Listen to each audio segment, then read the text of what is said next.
بسم اللہ الرحمن الرحیم۔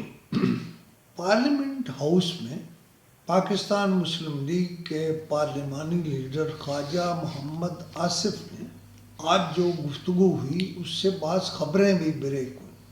مثلا انہوں نے کہا کہ اگر 3 بڑی جماعتیں کابینہ کا حصہ بنیں تو ذمہ داریاں تقسیم ہو جائیں گی، اور 3 بڑے صوبوں سے سیاسی جماعتیں ہوں گی تو کابینہ بھی اچھی ہو جائے گی، لیکن کابینہ کا سائز بڑا نہیں ہونا چاہیے۔ دیکھیے، بڑی خبر ہے، یعنی پیپلز پارٹی بھی کابینہ میں شامل ہونے کے لیے یا شامل کرنے کے لیے بات چیت ہو رہی ہے، اور وہ یہ کہہ رہے ہیں خاص طور پر آج بلاول نے جو تقریر کی ہے وہ بھی یہی تھی کہ تعلیم اور صحت جیسی وزارتیں صوبوں کو منتقل ہو جانی چاہیے۔ 3 سے 12 وزارتیں صوبوں کو منتقل کرنے کی بلاول کی تجویز کی حمایت کرتا ہوں۔ اب یہ تو تفصیل بعد میں آتی رہے گی کہ وہ کون سی وزارتیں ہیں جو صوبوں کو جا رہی ہیں، اور انہوں نے یہ بھی کہا، وہ جو ایم کیو ایم کا مطالبہ تھا کہ حکومت مضبوط کرنے سے متعلق آئینی ترامیم ہونی چاہیے۔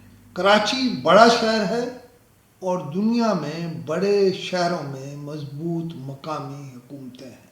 اس کا مطلب یہ ہے کہ ایم کیو ایم کی بات مان لی گئی ہے۔ خواجہ آصف نے یہ بھی کہا ہے کہ مجھے پارلیمانی پارٹی نے پارلیمانی لیڈر نامزد کیا ہے جو وزارت سے بڑا عہدہ ہے۔ حکومت چلانے سے متعلق اتحادیوں کے بھی اتنے ہی سٹیکس ہیں جتنے ہمارے۔ اگر حکومت فیل ہو جائے تو اتحادیوں کو بھی اتنا ہی نقصان ہوتا ہے۔ شہباز شریف نے کل قابل عمل معاشی ایجنڈا دیا ہے۔ انہوں نے 1 کروڑ نوکریوں، 50 لاکھ گھر، کٹے مرغیوں والا ایجنڈا نہیں دیا۔ یہ تو خیر خواجہ صاحب نے، چونکہ پی ٹی آئی پر وہ بڑی توجہ کرتے ہیں، اس لیے انہوں نے پی ٹی آئی پر طنز کیا ہے اور یہ بھی کہا ہے کہ شہباز شریف نے سائیکل پر آنے کا دعویٰ نہیں کیا، اور گورنر ہاؤسز کو یونیورسٹیاں بنانے کا مطالبہ بھی نہیں کیا، بلکہ انہوں نے معاشی ماہرین سے قابل عمل معاشی ماہرین سے مشورہ کر کے قابل عمل معاشی ایجنڈا دیا، اور ٹیکس چوری، بجلی گیس چوری کرنے کے جو قابل عمل تجاویز ہیں اور جن پر اعتراض نہیں، انہوں نے کہا ہے کہ ہم یہ سارا کچھ کر دیں گے۔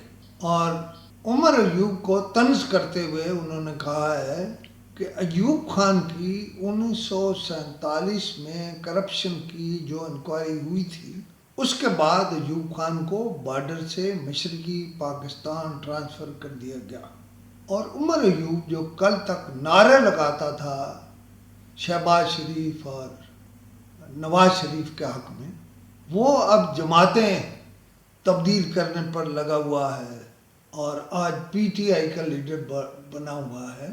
انہوں نے وفاق کی بات بھی کی ہے کہ دراصل وہ یہ کہنا چاہتے ہیں کہ ان میں وفا نہیں ہے، اور وہ یہ بھی کہہ رہے ہیں کہ نواز شریف، یہ بھی خبر دی انہوں نے کہ نواز شریف اب پارٹی ہیڈ ہوں گے، یعنی پارٹی کے صدر ہوں گے، لہذا خواجہ آصف کی یہ گفتگو بڑی اسٹانشنگ ہے۔